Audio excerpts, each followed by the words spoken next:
দেখো, এবার তোমাদের সামনে নিয়ে এসেছে একটা দারুণ মিসিং ক্যারেক্টার, মানে জিআই। তো মিসিং ক্যারেক্টার যেটাকে বলা হয়, খুব ইজি একদম, এবং এগুলো করতে খুবই ভালো লাগে। তো তোমরা যারা দেখছো আর কি ভিডিওটা, বা দেখবে যারা, তারা অবশ্যই এই চ্যানেলটাকে অবশ্যই তোমরা সাবস্ক্রাইব করবে। এবং এই ধরনের ভিডিও, বিশেষ করে math, GK, GI, reasoning, English, previous year question, আরও বিভিন্ন কিছু পাওয়ার জন্য স্টেপ বাই স্টেপ সব কিছু থাকবে। তুমি শুধু ভিডিও দেখতে থাকো, প্রচুর প্রচুর ভিডিও আসবে, যেগুলো আপকামিং পরীক্ষায় এখান থেকে আসবেই আসবে। তো দেখো, আজকে জিআইটা একটু দেখো, খুব সহজ। কী আছে? 729, জিজ্ঞাসা চিহ্ন 2, 4, 9, 5, 8, 6, 64, অপশান কি 125, 100, 112, 100। কীভাবে করবো? কী আছে? কী আছে? খুব ইজি ব্যাপার। দেখো, অপোজিটগুলো দেখো ভালো করে।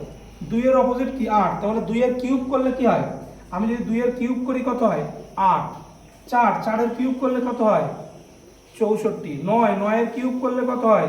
729। দেখো, যেটা আছে তার উল্টো, তার কিউব সংখ্যাটাই উল্টো পাশে আছে।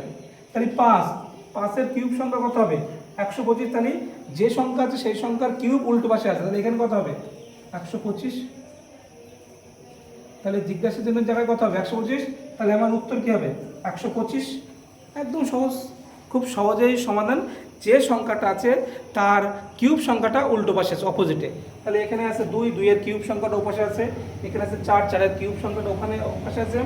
এখানে আছে 9, 9-এর কিউব 729। তাহলে এখানে কি আছে? 5, 5-এর কিউব 125 এখানে হবে। তাহলে অ্যান্সার কী হবে? 5-এর কিউব 125। তাহলে অবশ্যই তোমরা এই ভিডিওগুলো দেখবে, এবং ভালো লাগলে অবশ্যই লাইক, কমেন্ট, শেয়ার এবং সাবস্ক্রাইব অবশ্যই করবে। ঠিক আছে?